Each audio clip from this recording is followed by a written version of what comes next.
एक दुनिया में जो अपोकलिप्स से भर चुकी है, उसमें सिर्फ एक ज़ॉम्बी होना जो अब भी रीजन रखता हो, कैसा महसूस होता है? शायद कुछ ऐसा जैसे उन बेवकूफ माइंडलेस क्रीचर्स को देखकर धीरे धीरे ये महसूस होना कि ह्यूमैनिटी के अंदर अब भी होप बची है। मुझे लगा था कि ज़ॉम्बी बनकर मैं नॉर्मल लोगों से ज्यादा सेफ रहूंगा और ज्यादा लंबा जीऊंगा, लेकिन मैंने ये उम्मीद नहीं की थी कि मैं उन 2 लोगों के हाथों मर जाऊंगा जिन पर मैं सबसे ज्यादा भरोसा करता था। ये रहा वो खाना जो मैंने ज़ॉम्बीज से भरे एक सुपरमार्केट से बाहर लाया था। चलो जल्दी खाओ। मिया दौड़कर आई और एक जोरदार वार से मुझे जमीन पर गिरा दिया। मिया, तुम्हें क्या हो गया है? तुम खा क्यों नहीं रहे? तुम क्या देख रहे हो? तुम अब बस एक ज़ॉम्बी हो। मिया, केविन, तुम्हारा मतलब क्या है? जॉन, हमें दोष मत दो। तुमने हमें बचाया और हमें खाना दिया, हम ये याद रखते हैं। लेकिन तुम अब इंसान नहीं रहे। अगर हमने तुम्हें जिंदा छोड़ दिया तो क्या पता तुम ह्यूमैनिटी को बीट्रे कर दो। इसे मार दो, इसे मार दो, इसे मार दो। तुम शांति से मर सकते हो। जो खाना और सप्लाईज तुमने छुपाए हैं, और मिया भी, मैं सब संभालूंगा। तुम बस एक ज़ॉम्बी हो। अब इंसानों की चीजों के बारे में सोचना छोड़ दो। ये मेरा घर है, मैं दोबारा जन्मा हूं। मैं अपोकलिप्स शुरू होने से 3 दिन पहले वापस आया हूं। ये क्यों इतना खराब टेस्ट दे रहा है? इसे निगलना भी नामुमकिन है। मुझे कुछ फ्रेश रॉ मीट खाना है। ज़ॉम्बी वायरस, पता चला कि ये पहले से ही मेरे शरीर में काफी समय से था।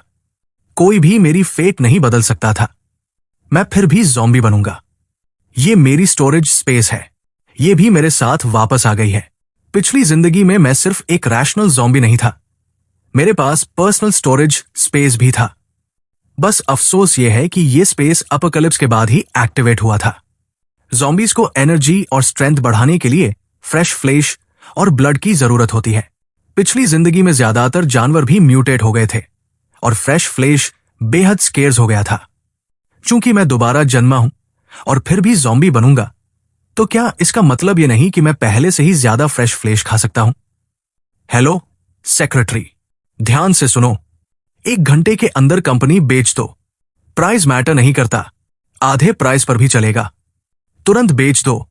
बेचने के बाद तुरंत सभी लाइवस्टॉक फार्म्स खरीदना शुरू करो। हां, मेरा मतलब है सारे, एक भी मत छोड़ना। लेटेस्ट न्यूज, सबसे बड़ी कंपनी के chairman John Carter Dynamics group के हेड ने हाल ही में अपनी सारी एसेट्स आधे मार्केट वैल्यू पर बेच दी है और तुरंत शहर भर में लाइवस्टॉक फार्म्स खरीदना शुरू कर दिया है। क्या आधे दाम? क्या जॉन कार्टर पागल हो गया है? क्या उसकी कंपनी अभी राइज पर नहीं है? मैंने तो अभी उसके स्टॉक्स खरीदे थे। ये हो क्या रहा है?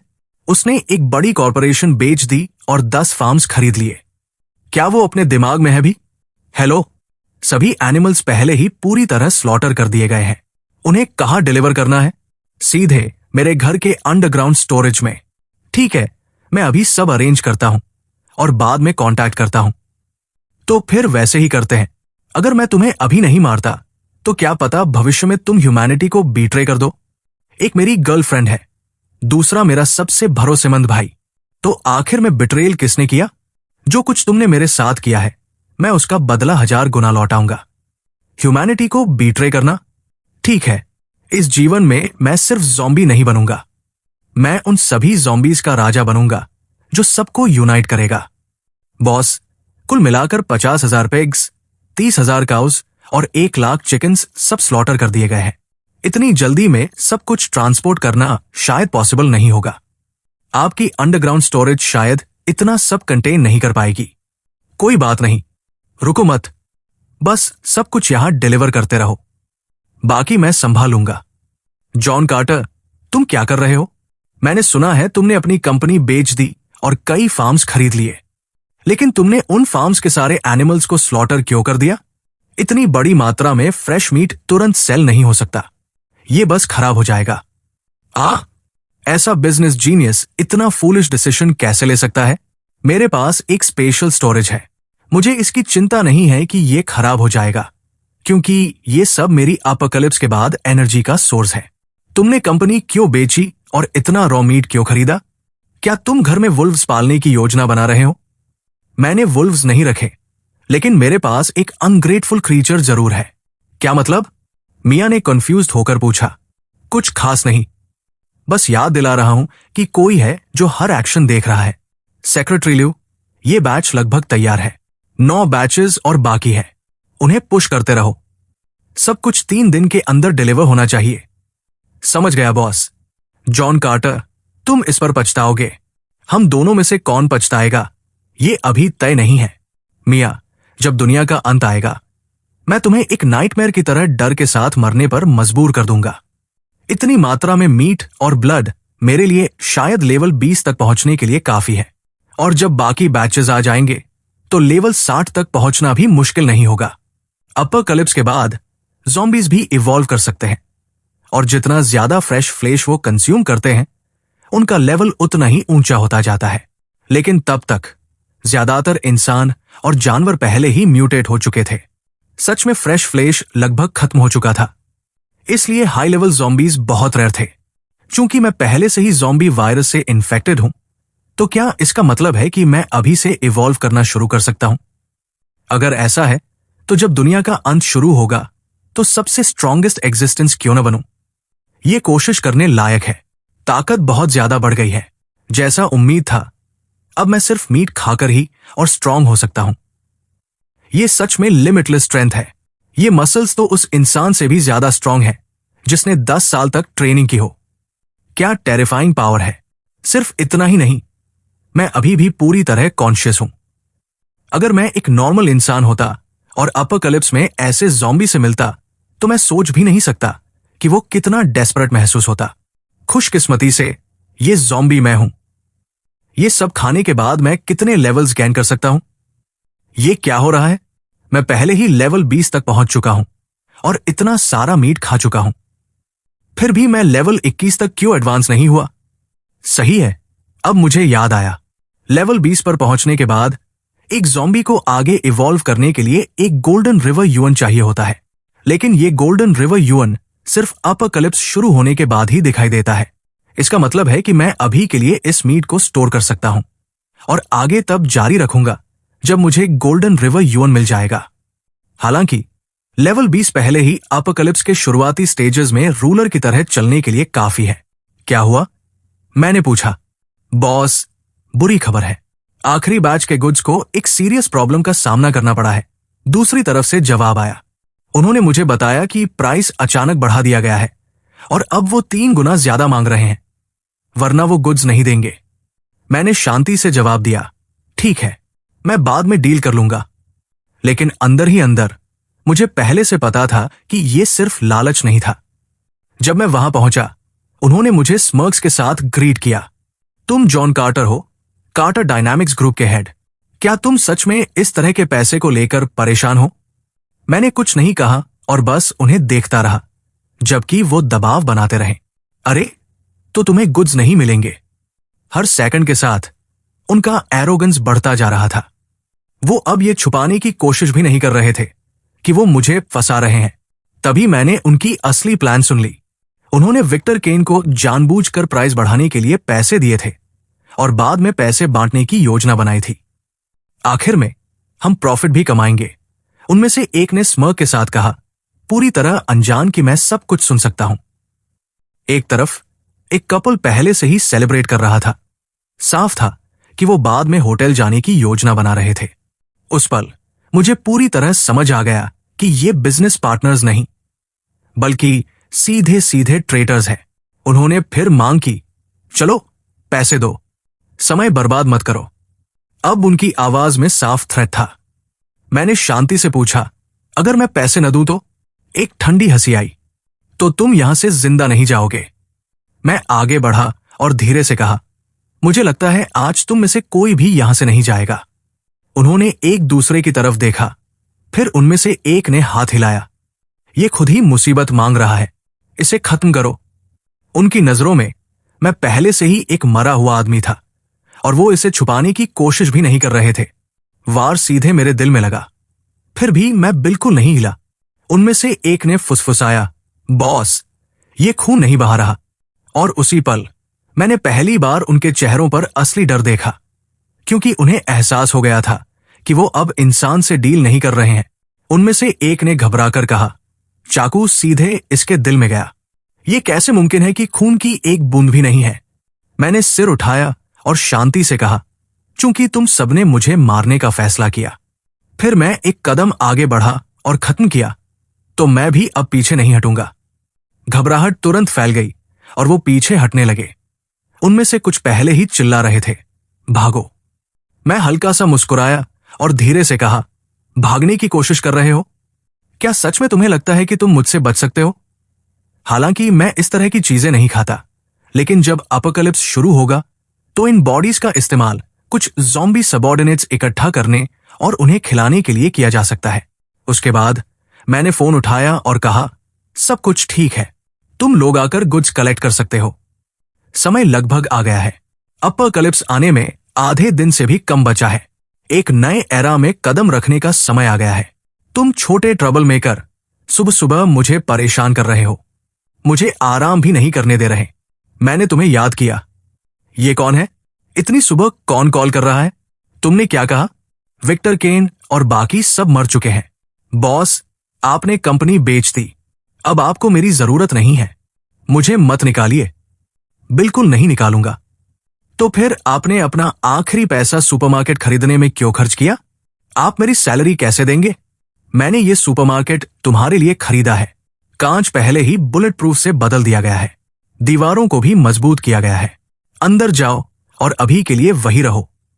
जब ठीक 12 बजेगा कुछ बड़ा होने वाला है। कैसा बड़ा इवेंट? बड़ा इवेंट यह है कि वो जेल जाने वाला है। जॉन कार्टर, क्या तुमने किसी को मारा है? हाँ, कल रात मैंने शी माओ फार्म के उन लोगों को मार दिया। तुम ऐसे ही मान रहे हो? मारा मतलब मारा, मारने से डर कैसा? तो मुझे बताओ, तुम्हें शी माओ फार्म के बारे में कैसे पता चला? ये तुम्हारे काम का नहीं है। वैसे भी तुम खत्म हो चुके हो। तुमने किसी को मारने की हिम्मत की, ये क्राइम है। भले ही मैं तुम्हारी गर्लफ्रेंड हूं, मैं क्राइम को इग्नोर नहीं कर सकती। दुनिया के अंत का क्राइम वैसे भी आने वाला है, तो अगर मैंने क्राइम किया तो क्या? तुमने क्या कहा? दुनिया का अंत? मुझे लगता है तुम पूरी तरह अपना दिमाग खो चुके हो। पहले तुमने कंपनी बेची, फिर फार्म खरीदा, फिर लोगों को मारा, और अब कह रहे हो कि अपोकैलिप्स आने वाला है। तो तुम सच में सोचती हो कि मैंने अपना दिमाग खो दिया है? तुम पागल हो। गाड़ी में बैठो, अब हमें पुलिस को कॉल करना होगा और इसे ले जाना होगा, इससे पहले कि ये सोसाइटी को नुकसान पहुंचाए। समय लगभग आ गया है। अपोकैलिप्स, अगर ये सच में आता है। ये क्या हो रहा है? सूरज अचानक लाल क्यों हो गया है? ये बहुत अजीब है। क्या ये कोई नेचुरल फेनोमेनन है? मैंने लाल चांद देखा है, लेकिन लाल सूरज कभी नहीं देखा। भाई, क्या तुम मेरी एक फोटो ले सकते हो? क्या हो रहा है? Breaking news. इस समय इंसानों के म्यूटेशन के मामले पूरी दुनिया में सामने आ रहे हैं। जो लोग म्यूटेट हो चुके हैं वो होश खो देते हैं और आसपास के जीवित लोगों पर हमला करना शुरू कर देते हैं। सभी नागरिकों को सलाह दी जाती है कि सुरक्षा उपाय अपनाएं और जहां तक संभव हो बाहर जाने से बचें। दुनिया का अंत, क्या यह सच में शुरू हो गया है? ऐसा नहीं हो सकता। दुनिया अचानक कैसे खत्म हो सकती है? जॉन कोई प्रॉफिट नहीं है। इतने सारे ज़ॉम्बीज क्यों हैं? हमें क्या करना चाहिए? ये क्यों हो रहा है? मैं ज़ॉम्बीज के हाथों फाड़ा जाना नहीं चाहता। मैं उन बदसूरत ज़ॉम्बीज के हाथों मारा नहीं जाना चाहता। मत रो। जॉन के यहां एक बड़ा वेयरहाउस है और वहां लगभग कोई लोग नहीं है। चलो उन्हें वहां खींचते हैं और उसे ज़ॉम्बीज का ध्यान अपनी तरफ खींचने देते हैं। ये क्या हो रहा है? इसे याद रखना, किसी भी हालत में बाहर मत जाना, अंदर ही रहना। बॉस, आपका क्या? मैं ठीक रहूंगा, मेरी चिंता मत करो। इस बीच एक गाड़ी आकर रुकी। जैसे ही मैं दुकान बंद कर रहा था, मैंने मुड़कर देखा और अपनी गर्लफ्रेंड और उसके भाई को अपनी तरफ भागते हुए देखा। उन्होंने मुझे जमीन पर गिरा दिया, दुकान में घुस गए और दरवाजा जोर से बंद कर दिया, मुझे बाहर छोड़कर। फिर उन्होंने मेरी सेक्रेटरी को पकड़ लिया और उसके हाथ बांधने लगे। मुझे जाने दो। बॉस, बॉस, दरवाजा खोलो। जॉन मेरा बॉयफ्रेंड है, तुम्हें खड़े होकर मेरी रक्षा करनी होगी। हम इन ज़ॉम्बीज को तुम्हारे ऊपर छोड़ देंगे। मुझे पता था कि तुम्हारे अंदर कोई कॉन्शियंस नहीं है, लेकिन मैंने उम्मीद नहीं की थी कि तुम इतने शेमलेस होगे। अगर किसी को दोष देना है तो खुद को दो। तुम बहुत केयरलेस थे। क्या शानदार जगह है ये। इसने न सिर्फ ज़ॉम्बीज को यहां खींच लिया, बल्कि हमें एक परफेक्ट शेल्टर भी दे दिया। हम यहां बहुत लंबे समय तक रह सकते हैं। कैन फूड, इंस्टेंट नूडल्स, पीने का पानी, सब कुछ यहां है। ये हमारे लिए काफी से भी ज्यादा है। जॉन, तुम सच में बहुत कंसिडरेट हो। चिंता मत करो, मैं जरूर याद रखूंगी जो कुछ तुमने मेरे लिए किया है। इस बीच ज़ॉम्बीज का एक झुंड चारों तरफ से मुझे घेरने लगा। कोई रास्ता नहीं था। वे आगे झपटे, मेरी तरफ हाथ बढ़ाए, मुझे फाड़ने की कोशिश की। लेकिन उसी पल मेरा ट्रांसफॉर्मेशन शुरू हो गया। मेरी आंखें बदल गई। उनमें अब कोई डर नहीं था, सिर्फ ठंडी क्रोध था। और हर गुजरते सेकंड के साथ वो और भी ज्यादा मजबूत होता जा रहा था। जब उन्होंने मुझे देखा तो वो शॉक में थे, क्योंकि मैं अब उनके सामने एक इंसान के रूप में नहीं, बल्कि एक ज़ॉम्बी के रूप में खड़ा था। और फिर भी मैं पूरी तरह शांत था, जैसे ये सब मुझसे बिल्कुल भी जुड़ा हुआ नहीं था। वो समझ नहीं पा रहे थे कि क्या हो रहा है, मैं कैसे बोल पा रहा हूं, क्या मेरे अंदर अब भी कॉन्शियसनेस है, और मैं उन बाकी ज़ॉम्बी से अलग क्यों हूं जो सिर्फ इंस्टिंक्ट पर चलते हैं। किसी ने पूछा कि क्या मैं ठीक हूं, और मैंने शांति से जवाब दिया कि मैं ठीक हूं। फिर मैं ज़ॉम्बीज के झुंड की तरफ मुड़ा और एक पोर्टल खोल दिया। अपने स्पेशल स्टोरेज से मैंने विक्टर की लाश निकाली और उसे सीधे उनके सामने फेंक दिया। फिर उन्हें साफ आदेश दिया कि वही खड़े रहें और हिले नहीं, और जोड़ा कि जैसे ही मैं दरवाजा खोलूंगा वो सिर्फ उसी इंसान पर हमला कर सकते हैं जिस पर मैं इशारा करूं। सबके शौक के लिए उन्होंने तुरंत आदेश मान लिया। मिया ने मुझे रोकने की कोशिश की, पूछते हुए कि मैं क्या करने वाला हूं, और याद दिलाया कि वो मेरी गर्लफ्रेंड है और वो मुझसे प्यार करती है। लेकिन उसके शब्द अब कोई मतलब नहीं रखते थे। मैंने उसकी तरफ देखा और ठंडे स्वर में पूछा कि क्या वो सच में खुद को मेरी गर्लफ्रेंड मानती है। फिर उसे याद दिलाया कि उसने कभी मुझे अपने बॉयफ्रेंड की तरह ट्रीट नहीं किया और बार बार मुझे बीट्रे किया। जब उसने सुना कि मैंने किसी को मारा है तो उसने वजह पूछने की भी कोशिश नहीं की और सीधे पुलिस के पास भाग गई। और जब वो मेरे भाई के साथ ज़ॉम्बीज का झुंड यहां लेकर आई ताकि मुझे खत्म कर सके, तब उसने कॉन्सिक्वेंसेस के बारे में बिल्कुल नहीं सोचा। केविन बीच में आया, उसे शांत करने की कोशिश करते हुए उसे यकीन दिलाया कि दरवाजा बुलेट प्रूफ ग्लास से बना है और किसी भी हमले को झेल सकता है। मतलब जब तक वो अंदर रहेंगे वो सेफ है। हिम्मत पाकर मिया चिल्लाई कि भले ही उसने मेरे साथ बुरा किया हो, अब कोई फर्क नहीं पड़ता, क्योंकि वो एक ऐसी जगह पर है जहां ज़ॉम्बीज घुस नहीं सकते और वहां महीनों तक चलने के लिए काफी खाना है। इसलिए मैं उनका कुछ नहीं बिगाड़ सकता। उसने मुझसे कहा कि मैं बाहर ही रहूं और अपनी मौत का इंतजार करूं। और वही शब्द थे जिन्होंने मुझे पूरी तरह सीमा पार करा दी। मैंने अपनी मुट्ठी भींची और पूरी ताकत से कांच पर वार किया, लेकिन केविन ने मजाक उड़ाते हुए चिल्लाया कि मैं कभी इसे तोड़ नहीं पाऊंगा।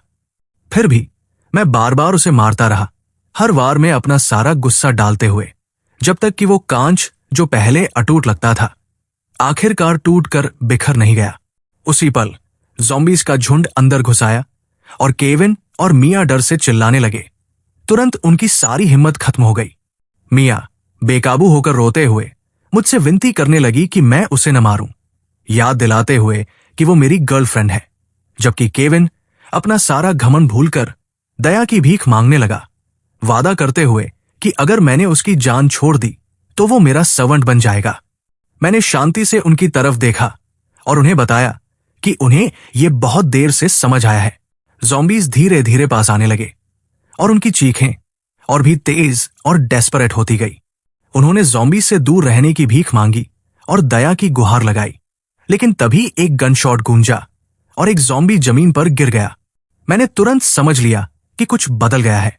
जब मैंने मुड़कर देखा तो बाहर राइफल्स के साथ एक आर्म्ड ग्रुप खड़ा था, आदेश चिल्लाते हुए कि ज़ॉम्बीज को अंदर घुसने न दें, जबकि वो पूरे झुंड पर लगातार फायरिंग कर रहे थे। स्थिति तुरंत बदल गई और मुझे समझ आ गया कि अगर उन्होंने मुझ पर गोली चलानी शुरू कर दी तो मैं बच नहीं पाऊंगा। इसलिए मैं जल्दी से काउंटर के पीछे छिप गया। जल्द ही उनके हथियार मेरी तरफ ताने गए।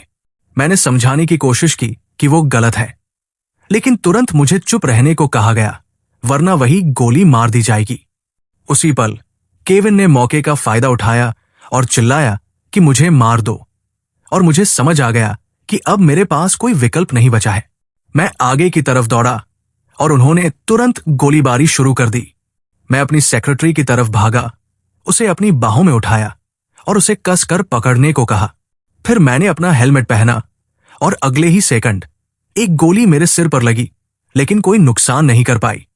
किसी ने चिल्लाया कि शायद मैं ज़ॉम्बी नहीं बल्कि इंसान हूं हेलमेट देखकर, लेकिन तब तक बहुत देर हो चुकी थी। मैं दुकान से बाहर निकल गया, ये महसूस करते हुए कि बुलेट प्रूफ हेलमेट पहले से तैयार रखना कितना जरूरी था। मेरे पीछे मिया ग्रुप को समझाने की कोशिश कर रही थी कि मैं एक ऐसा ज़ॉम्बी हूं जिसके पास अब भी कॉन्शियसनेस है, लेकिन वो उस पर विश्वास नहीं कर सके। केविन ने इसकी पुष्टि की और घोषणा की कि वो मुझे किसी भी हालत में मार देगा। मैंने और समय बर्बाद नहीं किया और अपनी सेक्रेटरी को अपने घर वापस ले आया, उसे अंदर आने के लिए कहा।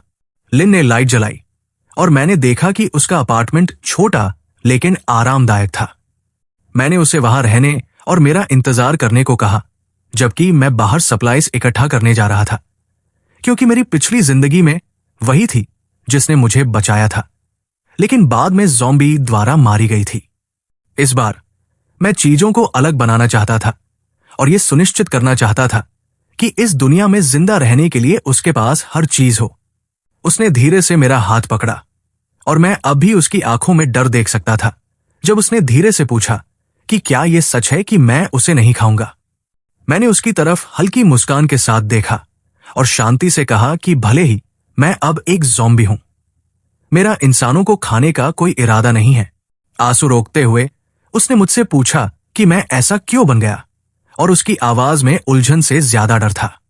मैंने उसे बताया कि मैं बाकी ज़ॉम्बीज जैसा नहीं हूं और उसे किसी बात की चिंता करने की जरूरत नहीं है। साथ ही ये भी जोड़ा कि जब तक वो मेरे साथ रहेगी वो पूरी तरह सेफ है, और जब तक मैं वापस न आऊं उसे किसी के लिए दरवाजा नहीं खोलना है। इसके बाद मैं मुड़ा और चला गया, उसे और सवाल पूछने का मौका दिए बिना।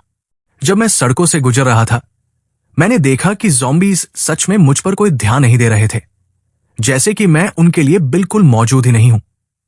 उसी पल मुझे एहसास हुआ कि अभी के लिए खाना मौजूद है, लेकिन जल्दी या देर से एक अकेली ब्रेड भी केओस पैदा कर सकती है। मेरे पास पहले से ही मीट की बड़ी सप्लाई थी, और अगर मैं चाहता तो अपना खुद का फूड प्रोडक्शन सिस्टम भी बना सकता था और इंसानों के साथ ट्रेड शुरू कर सकता था, लेकिन अभी वो मेरी प्रायोरिटी नहीं थी। मेरा मेन गोल लिन के लिए खाना इकट्ठा करना और अपना लेवल बढ़ाते रहना था। मुझे एक स्टोर मिला जिसे अभी तक लूटा नहीं गया था, लेकिन अंदर बहुत ज्यादा ज़ॉम्बीज थे। बाहर लोगों का एक ग्रुप खड़ा था जो आपस में फुसफुसा रहा था। ये समझ नहीं पा रहा था कि ऐसी हालत में खाना कैसे लिया जाए। बिना किसी खतरे की परवाह किए मैं शांति से अंदर चला गया और ज़ॉम्बीज की भीड़ के बीच से सीधा आगे बढ़ गया, जिससे तुरंत ध्यान खिंच गया। लोग सवाल करने लगे कि ज़ॉम्बीज मुझ पर हमला क्यों नहीं कर रहे हैं, और गलत निष्कर्ष पर पहुंचकर उन्होंने मान लिया कि यहां के इन्फेक्टेड एग्रेसिव नहीं है। वे मेरे पीछे अंदर दौड़ पड़े, लेकिन अगले ही सेकंड ज़ॉम्बीज उन पर टूट पड़े और उन्हें फाड़ना शुरू कर दिया। सब कुछ एक खून से भरे मासकर में बदल गया। मैंने शांति से सप्लाईज इकट्ठा की और बिना किसी भावना के उस दृश्य को देखता रहा। फिर मैं एक घायल व्यक्ति के पास गया, ज़ॉम्बीज को पीछे हटने का आदेश दिया, नीचे झुका और उसके शरीर को अपने स्पेशल स्टोरेज में स्टोर कर लिया। जब मैं खत्म हो गया तो मैं स्टोर से ऐसे निकल गया जैसे कुछ हुआ ही नहीं। बाहर निकलते ही मुझे 2 आदमी मिले जिनके हाथ में चाकू थे, जिन्होंने तुरंत मुझसे सप्लाई सौंपने की मांग की। मैंने शांति से पूछा कि क्या उन्हें ज़ॉम्बीज से डर नहीं लगता, और जवाब का इंतजार किए बिना मैंने जोड़ा कि मैं उन्हीं में से एक हूं। उनमें से एक आदमी डर से चिल्लाया, जो देख रहा था उस पर विश्वास नहीं कर पा रहा था, जबकि दूसरा शांत रहा और उसे समझाने की कोशिश की कि यह असंभव है, क्योंकि ज़ॉम्बीज बोल नहीं सकते या सोच नहीं सकते, मतलब मैं जरूर डिस्गाइज में हूं। बिना झिझक वो मेरी तरफ दौड़ा और मुझे चाकू मार दिया, लेकिन मैंने तुरंत उसे काटकर जवाब दिया। आसपास के लोग घबरा गए और भागने लगे, जबकि मैं बिना किसी झिझक के एक के बाद एक हमला करता गया। उन्हें म्यूटेट होने से रोकने के लिए मैंने अपने स्पेशल स्टोरेज को उनके शरीर लेने का आदेश दिया। उसी समय मैंने देखा कि ज़ॉम्बीज का एक ग्रुप एक लड़की का पीछा कर रहा था और मैंने उसे तुरंत पहचान लिया। वो शय थी, मेरी पिछली जिंदगी में वही थी जिसने दूसरों को मुझे मारने से रोका था और सबसे पहले समझा था कि मैं एक साधारण ज़ॉम्बी नहीं हूं, बल्कि ऐसा हूं जिसके पास अब भी कॉन्शियसनेस है। तब उसने खुद को सेकंड टीम की कैप्टन के रूप में परिचय दिया था और कहा था कि उसने पहले कभी मेरे जैसा कुछ नहीं देखा। जाने से पहले उसने मुझे एक नीला क्रिस्टल दिया था और कहा था कि यह शायद काम आएगा, लेकिन मुझे कभी उसे इस्तेमाल करने का मौका नहीं मिला। मुझे उम्मीद नहीं थी कि मैं उसे इतनी जल्दी फिर से देखूंगा। वो पूरी ताकत से मेरी तरफ दौड़ रही थी, लेकिन जब उसने मुझे देखा तो डर के मारे जम गई। वो मेरे सामने घुटनों के बल गिर गई और कांपती आवाज में मुझसे विनती करने लगी कि जब मैं उसे खाऊं तो उसका चेहरा खराब न करूं। उसी पल ज़ॉम्बीज उसे पकड़ने ही वाले थे, लेकिन मैंने उन्हें रुकने का आदेश दिया और वो तुरंत पीछे हट गए। जो हो रहा था उससे पूरी तरह स्टंट थी। मैंने उसे बताया कि उसे किसी बात से डरने की जरूरत नहीं है और वो मेरे साथ सेफ है। फिर अपना हाथ बढ़ाकर उसे उठाया। उसने सावधानी से पूछा कि क्या मैं ज़ॉम्बी बनकर डिस्गाइज में हूं, और मैंने शांति से जवाब दिया कि मैं सच में एक ज़ॉम्बी हूं और कोई डिस्गाइज नहीं है। ये सुनकर वो चिल्लाई और भागने की कोशिश करने लगी, जबकि मैंने बस उसके पीछे से आवाज लगाई कि अगर उसे कोई क्रिस्टलाइन कोर मिले तो मैं उसके बदले फूट देने को तैयार हूं। अकेला रह जाने पर मुझे एहसास हुआ कि मैंने गलती कर दी। मैंने उसे बहुत ज्यादा डरा दिया था और अब वो शायद कभी खुद से मुझे ढूंढ नहीं पाएगी। इसका मतलब था कि अब मुझे ही उसे ढूंढना पड़ेगा। इस बीच लिन बैठी हुई न्यूज देख रही थी। उसमें बताया जा रहा था कि अलग अलग जगहों पर ज़ॉम्बी इन्फेक्शन तेजी से बढ़ गया है और एनवायरनमेंट किसी अनजान रेडिएशन के कारण कंटैमिनेट हो चुका है। कुछ जानवर और पौधे अब खाने लायक नहीं रहे और ह्यूमैनिटी अपने इतिहास के सबसे गंभीर क्राइसिस का सामना कर रही है। पानी और खाने की कमी ने हालात को और खराब कर दिया था और लोगों से रिसोर्सेज बचाने की अपील की जा रही थी। मैंने दरवाजा खोला और सप्लाईज अंदर लाया, उसे बताते हुए कि यह लगभग एक हफ्ते के लिए काफी होगा। मैंने उसे आदेश दिया कि वो कहीं न जाए और अंदर ही रहे, ये समझाते हुए कि बाद में मैं उसे एक ज्यादा सेफ जगह पर ले जाऊंगा। लिन ने तुरंत पूछा कि मैं कहां जा रहा हूं, लेकिन मैंने विस्तार से जवाब देना सही नहीं समझा। उसी समय न्यूज में बताया गया कि कई जगहों पर अननोन मिनरल्स पाए गए हैं, जिन्हें आधिकारिक तौर पर क्रिस्टलाइन कोर्स नाम दिया गया है। मेरी पिछली जिंदगी में इन कोर्स को करेंसी के रूप में इस्तेमाल किया जाता था, जो एनर्जी पैदा कर सकते थे और सुपर ह्यूमंस की एबिलिटीज को बढ़ा सकते थे, लेकिन साधारण कोर्स मेरा लेवल नहीं बढ़ा सकते थे। मुझे एक हेटेरोजीनियस क्रिस्टलाइन कोर की जरूरत थी। मैंने लिन से कहा कि मुझे इसे ढूंढना होगा और बिना समय बर्बाद किए मैं फिर से उसे खोजने के लिए निकल गया। गुफा में वर्कर्स क्रिस्टल्स खनन कर रहे थे, जबकि ओवरसियर लगातार उन्हें धक्का दे रहा था, चिल्लाते हुए कि उन्हें तेजी से काम करना होगा जब तक आसपास ज़ॉम्बीज नहीं है और उनके पास जितना हो सके उतने रिसोर्सेस इकट्ठा करने का मौका है।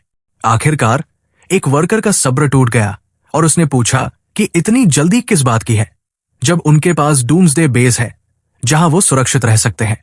लेकिन दूसरे ने इसे नजरअंदाज करते हुए कहा कि ज़ॉम्बीज से भरी दुनिया में वो बेस ही एकमात्र सेफ जगह है। उसी समय ये नजरअंदाज करना मुश्किल था कि ये बेस अपोकैलिप्स शुरू होते ही बहुत जल्दी बना लिया गया था, जिससे ये सवाल उठता है कि क्या उन्हें सब कुछ पहले से पता था। उसी पल मैं अंधेरे से बाहर आया, अपने सामने एक कार्ट धकेलते हुए, और जैसे ही वर्कर्स ने मेरा चेहरा देखा वो घबरा गए और चिल्लाने लगे, ये मानकर कि मैं एक ज़ॉम्बी हूं। उनमें से एक चिल्लाया कि मैं अकेला हूं और मुझे तुरंत मार देना चाहिए, और उन्होंने जल्दी से चारों तरफ से मुझे घेर लिया। मैंने शांति से उनकी तरफ देखा और कहा कि अगर वो जिंदा रहना चाहते हैं तो उन्हें वही खड़ा रहना चाहिए और हिलना नहीं चाहिए। उनकी प्रतिक्रिया तुरंत थी, वो जम गए, ये मानने में असमर्थ कि एक ज़ॉम्बी बोल सकता है। मैंने कार्ट खोला जो खाने से भरा हुआ था, और उसी पल उनकी आंखों में लालच की चमक आ गई। मैंने उन्हें एक डील दी, फूड के बदले क्रिस्टल्स, और उन्होंने एक सेकंड के लिए भी हिचकिचाहट नहीं दिखाई, क्योंकि जिंदा रहने की चाह उनके डर से ज्यादा थी। उन्होंने कार्ट उठाया और भाग गए, मुझे गुफा में अकेला छोड़कर। मैं दीवार के पास गया और जल्दी ही वो क्रिस्टल ढूंढ लिया जिसे मैं तलाश रहा था। जैसे ही मैंने उसे निकाला, मैंने उससे निकलती पावर को महसूस किया और तुरंत उसकी एनर्जी एब्जॉर्ब कर ली, जिससे मेरा लेवल 22 हो गया। मेरा बाकी क्रिस्टल्स को छोड़ने का कोई इरादा नहीं था, क्योंकि वो लिन की एबिलिटी जागृत करने में मदद कर सकते थे। इसलिए मैंने जितना हो सके उतने लेने का फैसला किया। जब मैं वापस आया, लिन शांति से खा रही थी, लेकिन जैसे ही उसने मुझे देखा, वो उत्साह से मेरी तरफ दौड़ पड़ी। मैंने उसे बताया कि मैं उसके लिए कुछ इंपॉर्टेंट लाया हूं और अपने स्टोरेज से क्रिस्टल निकाल लिया। उसकी आंखें चमक उठीं और मैंने समझाया कि उसे इसकी एनर्जी को महसूस करने की कोशिश करनी होगी, क्योंकि ये उसकी एबिलिटी को जागृत कर सकता है। उसने क्रिस्टल अपने हाथों में लिया और उसकी पावर एब्जॉर्ब करना शुरू कर दिया, जबकि मैं ध्यान से देख रहा था। ये तय नहीं था कि ये काम करेगा या नहीं। कुछ सेकंड बाद नीली एनर्जी का एक गुच्छा उसके हाथ में बना, हवा में उठा और एक मुरझाए हुए फूल को छू गया, जो मेरी आंखों के सामने फिर से जीवित होने लगा। मैंने धीरे से कहा कि यह रिजेनरेशन है, जबकि लिन ने जोड़ा कि यह ज्यादा एवोल्यूशन जैसा है और सोचने लगी कि क्या ऐसी शक्ति म्यूटेटेड जीवों को उनकी ओरिजिनल स्थिति में वापस ला सकती है। ऐसा लगा कि यह कर सकती है। इसकी अहमियत समझते हुए मैंने उससे इंतजार करने को कहा और तुरंत अपार्टमेंट से बाहर निकल गया उसकी एबिलिटी को और टेस्ट करने के लिए। मैं एक बोतल गंदा पानी और एक ज़ॉम्बी बिल्ली लेकर वापस आया, फिर उससे अपनी शक्ति इस्तेमाल करने को कहा। उसने अपना हाथ उठाया और पानी साफ होता हुआ दिखा, साफ और पीने के लिए सुरक्षित बन गया। जिसके बाद उसने अपनी एनर्जी बिल्ली की ओर निर्देशित की, जिसकी चोटें भरने लगी, जब तक वो पूरी तरह अपनी सामान्य स्थिति में वापस नहीं आ गई।